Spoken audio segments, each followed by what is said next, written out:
Hey, welcome to the Little Better Podcast. My name is Daniel. I'll be your host. And this week on A Little Better, we go beyond part 2, talking about beyond ministry at Northridge Church. We're talking all about our world partners, the global partners that we have across the world to go beyond, to be missionaries, the hands and feet of Jesus with all of our local partners. Our outreach development director, Michelle Geringer, is on the podcast this week. We talked briefly about sermon recap and how the sermon directly applies to going beyond. Remember, our mission on this podcast is to know Jesus better and by the power of His Spirit, do better, so together we can be a little better.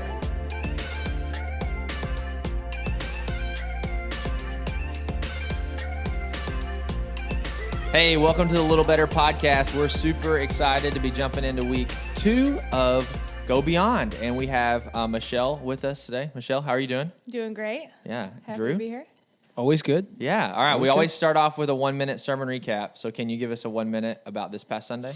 Sure. Week 2, Heaven Invades. We talk about how Jesus can give us life to the fullest. He didn't just come to rescue us from eternity, but He came to give us life today. And so how do we experience that life?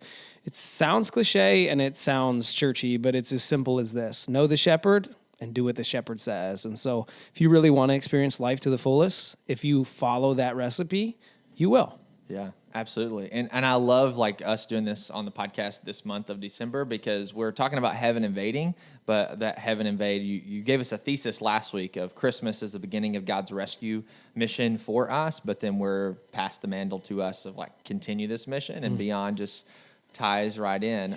This past Sunday, we released a video on the Malawi project and gave people an insight of a partnership that is forming and that we're pursuing moving forward tied to our Beyond ministry. So if you didn't get the chance to check out the Northridge Church service for this past Sunday, week 2 of Heaven Invades, to see that video, you should 100% go and do that because we're going to be talking just a little bit about that. Michelle, tell us a little bit more details behind what the video maybe didn't cover or flesh some of it out a little bit more on the Malawi project. Yeah, I would love to. So just in case you don't know, Malawi is a country in South Africa.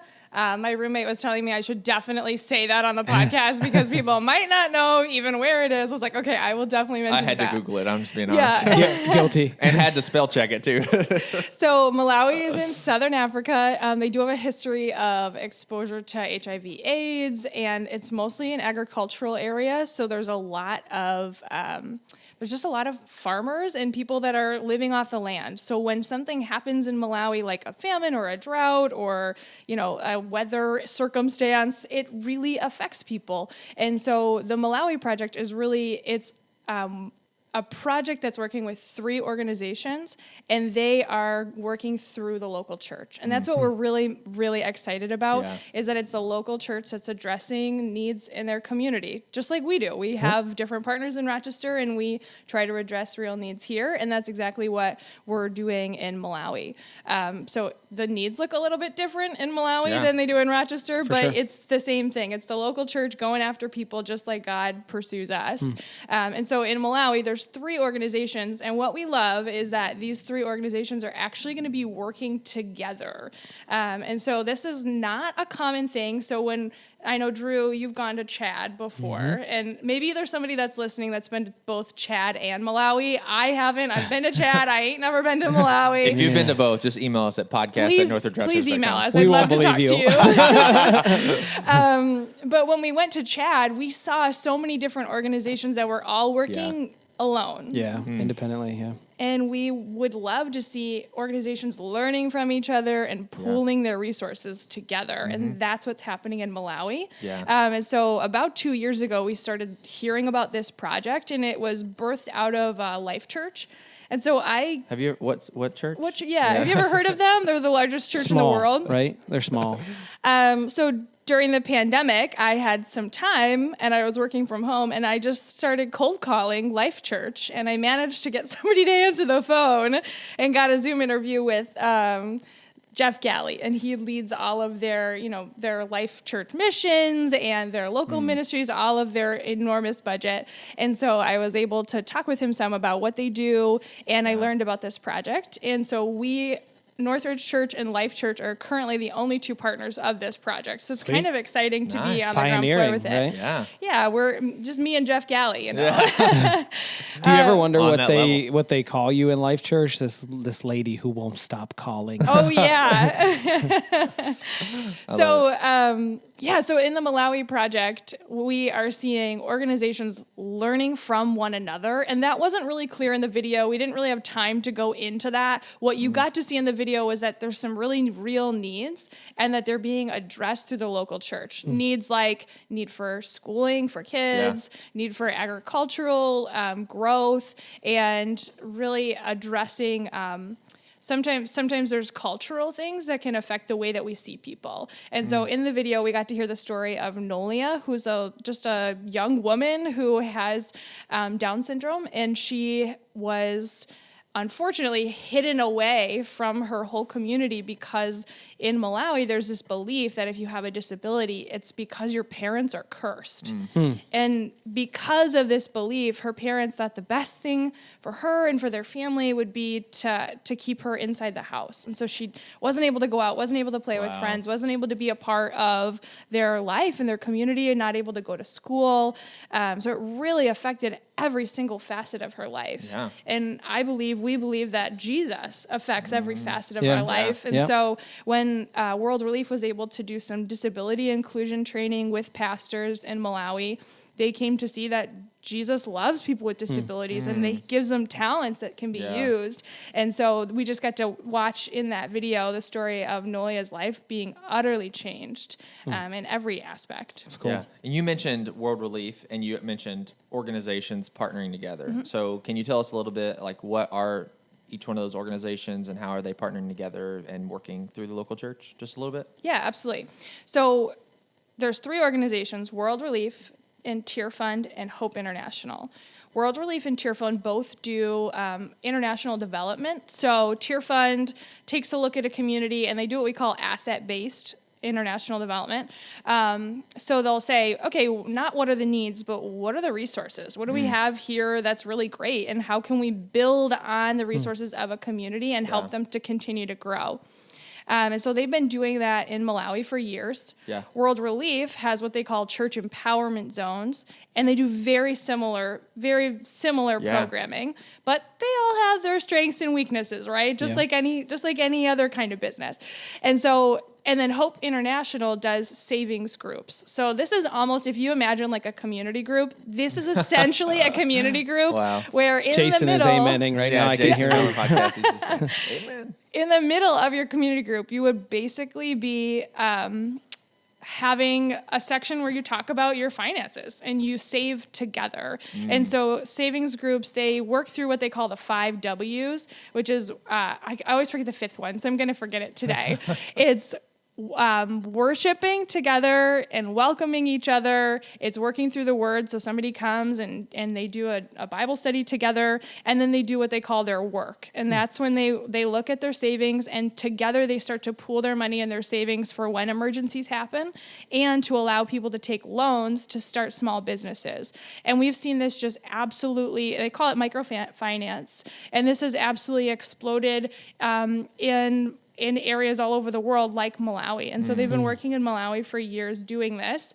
And so each of these 3 organizations is basically learning from each other. They have on the ground in Malawi decided that it's better to work together than to work alone. And they're saying, okay, Hope, you're really good at these savings groups, and we have a baby savings group project. Can we learn from you and take some of your resources? And so they're starting to pool together some of their resources. And this is about a year and a half in the making. Nice. I think what's really cool too, and I know other partners that we partner with around the world, what I love about some of our partners is they work through the local church. And I think it's important to understand with missions that, I'm not saying it's bad for you or me to say, hey, we're going to move across the country and become a missionary to a place. But when you use the local church, you're dealing with locals, people who understand the culture, the climate, who have relationships. There's no like, oh, hey, we have to build all these things, learn language. We're working through the culture right there and the people who have been committed there and saying, hey, we're going to leverage you to reach those people, to provide for those people. We're not coming in to save the day. You, through Christ and through the gospel and meeting needs, you are going to be that, that person who does that. I think that's super important in missions. Everything I know, Compassion we sponsor, they work through the local church. And I think this is really cool how the church is that platform, that place where we can do a lot of damage for the kingdom of God and meet a lot of needs. Yeah, keyword you use is local, right? You use the word local church. And I wanted to bring up that question of okay, why this approach? Why the partnership approach to international or on the world scale of us being engaged in missions and going beyond on the world scale? Why the partner approach versus like, let's just plan all these trips? Yeah, that's a great question. So it really does come back to that word local. We want to see the local leaders leading. There's this funny statement from Northridge young adults. For if you were in NYM maybe a couple years ago, it was called "Let the Leaders Lead." And this one kid just kept yelling this out on this one retreat that we went on. Let the leaders lead. And I think that's what we need to do, is let local leaders take it away and make sure that we're taking really a back seat and just resourcing. And so I think that's why we've really wanted to see Indigenous leaders being able to reach their own people. And one of these organizations, and I'm going to intentionally not say which one, is finding ways to reach out to Muslims in the country because they're working through local leaders who speak the same language and are able to cross some of those cultural barriers. Not being able to speak the same language is a huge barrier. And then not looking the same, and then not having the same cultural cues. Like if you've ever spoken with somebody from another place, sometimes you just see things differently. Is that what you felt like the first time that we had a conversation? Well, you're from the South, so basically. Still America, right? But I mean, I think people from churches in America should, like, imagine if somebody from some other country came in and was like, hey, I'm going to solve all your problems, right? Like, excuse me, you don't know us. You don't speak our language. You've never been here. Like, come on. Seriously, but that's kind of how we do things in America. We think, if we just send a couple people from America, we have all the answers and we're going to fix all the problems. Wrong. Yeah. And I love leveraging local people, the local church, to do ministry in their area, right? Yeah. But and there's also that aspect too of it's not just exclusive, like, okay, let everybody handle their own problems and we'll never get involved, right? Exactly. We're balancing this tension of, it's like, we're not saying we don't get involved. It's we don't have this like swoop in, swoop out mentality of like, we're going to come and leave and go. But we're saying, like, how can we, what you talked about there is like those local churches, organizations that are planting roots almost in this community of staying for the long haul.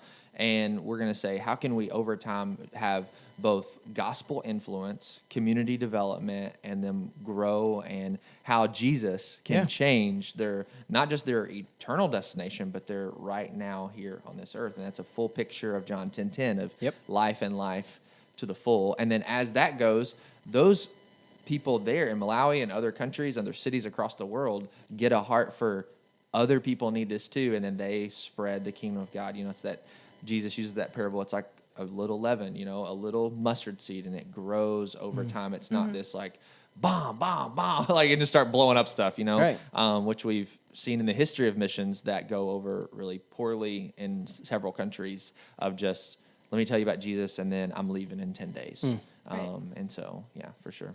Yeah, and we love just the way that God has been at work. He has always been at work in all of the countries and all of the peoples all over the world.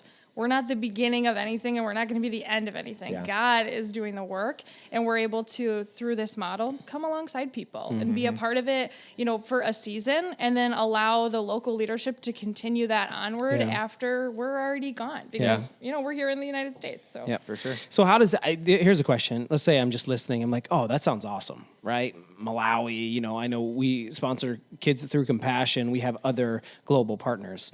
Okay. It feels like, to someone listening, like, okay, well, if the local church is leading it, what part can I play? Like, how do I get involved, and what can I do to actually make a difference around the world? Yeah, I love that question. So I think that there's a couple of things specifically that we can think about that we do often that affect other people. And one of the major ones is what we purchase. So the things that we buy here affect other people all around the world. If you've ever heard of the word fair trade, what that basically means is that nobody was taken advantage of in the making of a product. And so literally any products that you buy, you can find out what happened on the way, and is this product something that somebody was paid fairly to make, or did somebody get taken advantage of in the process? And so I think that there's also a lot of opportunities to buy goods from other places, like gift sort of items that are made by people who are coming out of vulnerable situations. So one great example of that is Agape International Missions is one of the organizations that we support. They're an anti-sex trafficking organization in Cambodia. And they have a shop where they sell T-shirts and these beautiful kimono floral things for women, and they have flannels and all different and jewelry. I will say, like their T-shirt is like premium quality too. They are nice. so nice, and yeah. Yeah. Okay, first of all, where do you get one? Online. So you can purchase them online, and at Agape Ministries, or Yep, they call online is there's a lot of the things. international internet. It's called the AIM shop. Okay. If you wanted to look it up. I'm looking it up right now. Do we have notes? Can we put that in the notes I'll of put this that in the podcast? notes. Is that a thing that we do on this aimshop.com. podcast? I'm not sure we're that cool I would yet, love to put but notes. Ian, yeah, let's put it in let's get there. the notes. Yeah, you know? Ian, are you playing video game? No, you're not. Okay. So that's one option, is just think about where you buy things and the way that affects other people. And so all of the products through AIM are actually created by women who have come out of sex trafficking. And part of the process of coming out of that is having dignified, gainful employment long term and having an option to not have to feel like you have to go back. And so a lot of the products that AIM creates, they'll actually have the name of a person who created the product and the date that they left sex trafficking. So the date that they got to freedom right on it. So you guys probably can't see me, but I am wearing a bracelet that AIM created, and it says for her, and then it has her name on the inside and the date when she was set free. Wow. That's pretty awesome. Yeah, it's I'm pretty. sorry. It's You wanna pretty cry cool. when you I'm open like a about ready to package. buy all my girls AIM bracelets. Yeah. Let's go. And so for your notes, I looked it up. So it's AIM, AIM, free.org. You can find out like all the information about Agape International Ministries. And then their apparel website is AIM apparel.org. And so you can buy all their stuff. Go there. buy something, Yeah, right? go buy a great Christmas Christmas gifts. gift Yeah. that has more meaning than just what's wrapped inside the gift. Right. For real. Yeah, and one thing I love about Beyond, even with our international partners, is a lot of our ministries internally, like here in-house, if you want to call it that, here at our home of Northridge Church, are partnering with these different things. Like NYA, our young adults ministry, just did a partnership with AIM, and we were talking about before we started recording. Tell us a little bit about, this was like this past Saturday, right? Or 2 Saturdays ago, somewhere around there. Yeah. They did their monthly thing, and we did focused on missions, and Agape was one of those. Tell us a little bit about that. Yeah, so we had a night about what does it look like to live justly, and students were given a couple different opportunities to get involved, and one of those things was in order for, and most of the time, 99% of people who are trafficked into sex trafficking are girls or women. And so in order to have somebody go from slavery into freedom, there is a price tag on it. It actually costs $1,000 to rescue somebody, put them in a restoration home, and help them to find gainful employment. And so we together said, hey, let's rescue one person. Let's change a person's life forever. And NYA said, no, let's do 5. And so we ended up raising $5,000, and it was maybe 60 students. I mean, you just think students, they probably don't have great jobs. You know, there's not the income, but they had the heart for it, and they said, I can give to that. I think I can change somebody's life in that way. And so another way that you can get involved with global missions is considering ways that you can support Compassion Child or give monthly toward international sex trafficking. There's some ways that you can support that way as well. Yeah, and I know you're really passionate about compassion. I love Compassion. I was just with Compassion, and I think like all the other ministries, what I love about our Beyond strategy is it gives us multiple avenues. I personally think, hey, let's be involved in all these things, but like it hits different passions, right? Like sex trafficking and sponsoring a child who's in poverty to the Malawi project. Like there's all kinds of places that we touch. And I know everybody has different passions, right? I'm a huge foster care. You want to get to my heart, go through my children, right? Or children. And I think Compassion International is one of our partners. They do an incredible job of ending poverty in Jesus' name, right? And so I think we sponsor, a couple hundred kids through our church. I had a chance to go out on a retreat with Compassion, and I got to hear a adult who was in the Compassion program who was set free from poverty and given life, right? And met Jesus through that journey, and his life is completely different. And one thing that blew me away was the influence of the relationship from afar. This guy stands up and he's talking about his life and how bad it was, but he says, what changed my life was letters from my sponsor. And they weren't like deep theological letters. It was like literally short paragraphs. And all he said, the fact that somebody was thinking about me and praying for me changed my life. And I was literally like, I'm a horrible sponsor. I need to go write more letters. Just to see how God is using, it's easy to... If you sponsor a child, write them a letter today. Exactly, yes. Be reminded to write them a letter today. Yeah, and it's I think as Americans, we're like, oh, $38, I'll just do that. But it's more than that. It's not even really about the money. It's about the relationship it gives you an opportunity to build, to give a child life. And not just like a better life, but life, like we said, life in Jesus and life to the fullest. And I think all those projects, that's what it's about, the gospel intervening. But the truth is Jesus met needs to bring the gospel. And that's what we do. We live out the gospel by meeting needs and share the gospel. And it's pretty cool. Yeah, because it's more than just like, let's meet needs. Because I think what I love about Beyond and the work that, Michelle, you do and other people in our Beyond team do is that you vet these organizations deeply. You ask them a lot of intentional questions on more than just like, where's our money go to of like meeting, needs of freeing women from sex trafficking or ending poverty or all these things like that. And you're like, okay, but how are we meeting spiritual needs as well? It's not one or the other, but it's a both and approach. And all these organizations are trusted by, our Beyond team and Northridge because they are doing both these things really, really well. And so it's called integral mission is it's a British term that I've been learning because Tear Fund has actually been around for a really long time in England, and they're about 5 years in the United States. So they're really well known on the international scale, but in the U.S., not many people know them. And they call it integral mission, working to meet physical and spiritual needs at the same time and doing it through a local pastor, a local church. That's incredible. Yeah. I have a question. Okay, you might not be ready for this. So Bring it. What is one thing about Beyond that you feel like our church doesn't know that they need to know? You did say bring it, just for the record. Bring it. One thing. That's a great question. I think people need to know that there are opportunities to get involved and that there's... Okay, so I'm going to tell you an analogy that I heard a few years ago. It's all about swimming. So I was talking about serving, and sometimes people want to test the waters before they just like dive into the swimming pool off the diving board. And I think all of our partners have opportunities to like dip your toes into the water.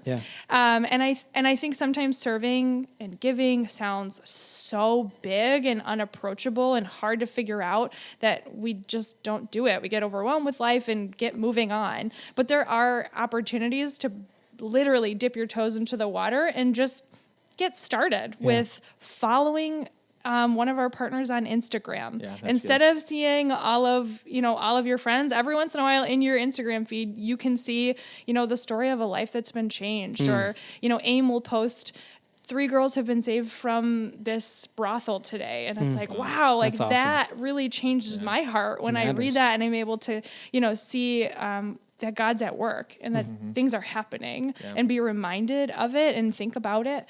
And so follow our partners on Instagram. That's a one toe in the water step, right? Yeah. Buy one Christmas gift or, just so that I think sponsoring a Compassion Child felt to me like a really big step. When I first heard about it, I was 20 years old and I thought, well, if they're only 8, then I have to commit for like 10 years. I don't know if I can do that. And I don't know how much money I'm going to be making. But, after some time, then I was like, you know what? I'm ready to do this. But I followed them on social media and was able to learn a little bit more about them and hear about other people sponsoring before I was really ready to do it. And now I love the child that I sponsor. Her name's Kimberly. Yeah. So I think that that's kind of what I would want people to know is that it doesn't require diving into the deep end. You can put a few toes in the water. I love that. Yo, you hear that? Dip your toes.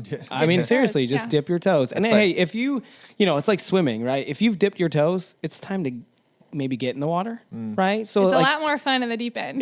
Seriously, or jumping from the diving board, right? That's the goal, right? Fun. That's the goal. And so, like, wherever you are, if you haven't started, put your toes in the water, right? If you got your toes in the water, like, get your waist in, go to the 4-foot line. Yeah. If you're at the 4-foot line, that diving board is calling your name. Yeah, we all get like flooded with social media or just different things of like constant information in. I think one thing that you hit really well is like change your algorithm almost of like what you're getting constantly fed, because the natural thing for all of us to do is just be focused on like almost our immediate family, much less our city or our neighborhood, much less the whole world of things that are happening in other countries of sex trafficking, poverty, all these things like that.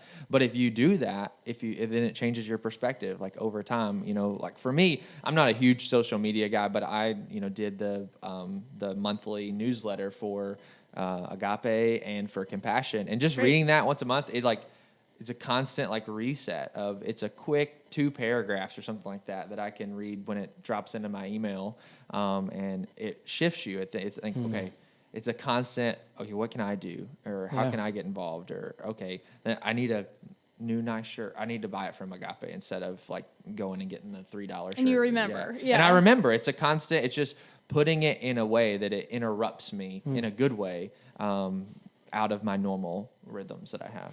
Yeah. I mean, we did the whole series on heaven. And I think what's so great about heaven is that it's going to be essentially everything we want to see happen and beyond. We would love to see every single family be strong and unified. We want to see nobody living in poverty.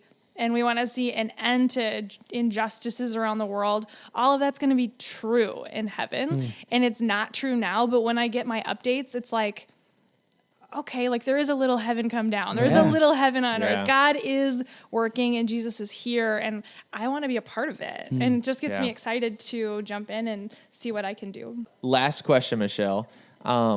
We've talked about dipping our toe in the water when it comes to Beyond, of like, okay, we're no matter where you're at, there's something for you to do. Follow them on social media, maybe buy a shirt, sponsor a child. But what about the deep end? Like Drew talked about jumping off the diving board. Like, what about the deep end when it comes to our global Beyond partners?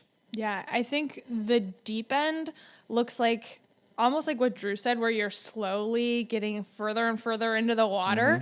I think I started off with just like learning about sex trafficking and giving $50 when I was 19. And that was like, okay, I have $50. And then it was like, all right, now I'm going to sponsor a child. And then I think it's just these taking next steps and adding a little bit more. And then I started considering my purchases. Am I buying things fair trade? Would I be willing to buy exclusively fair trade coffee? Would I be willing to consider other people in different kinds of purchase? So kind of building on that. And I think the deepest end thing that you can do is to consistently pray. Come on. Prayer is so powerful, and nothing happens in the world of missions, in the world of global church without prayer. And we need a lot of it. And I think being able to do that consistently and committing to that is when, I felt like my interest and desire really ratcheted up when I started praying for countries around the world, for partners that I knew. That really made a huge difference. Yeah. I'm going to do something that pastors are told never to do. I'm going to cite a scripture without remembering the reference, but Proverbs says like a wise man considers all his ways. So it's be thoughtful in how you live your life. And I think that's what you're really hitting at that's how we should do. Well, and God will move way more powerfully through your prayers than your dollars, right? Like I believe that you can give thousands of dollars and he'll use it. Don't get me wrong. But I think your prayers are more powerful than your wallet. Yeah. Yeah, for sure. And I think if you have young kids, I think another important thing is a lot of us, our stories is we didn't hear about these things until, we hit in our 20s or even later than that because the news, we didn't know or it wasn't really accessible to us. Well, now we do know. And I think you can, include your family in going beyond. That's really, really good. And being willing to listen. Yeah. Sometimes it's hard to even want to listen because there's so much hurt and hard things to listen to. And I think being willing to listen to the stories of other people and their perspectives can really stretch and grow us also. For sure. Yeah. So consider how you live your life, the purchases you make, do some research. Don't just mindlessly shop for the deal because sometimes the deal came at someone else's cost, and live your life on and consider what you buy, where you buy it, how you live, pray consistently, and be faithful in what God has laid before us. So I think all those things are us moving deeper into the water as individuals and ultimately as a church family. And so. Hey, thanks so much for listening to week 2 of Go Beyond. Remember, you can find more information about all of our Beyond partners at northridgebeyond.com. And thank you so much for liking, commenting, and subscribing. We can't wait to hang out with you again next week.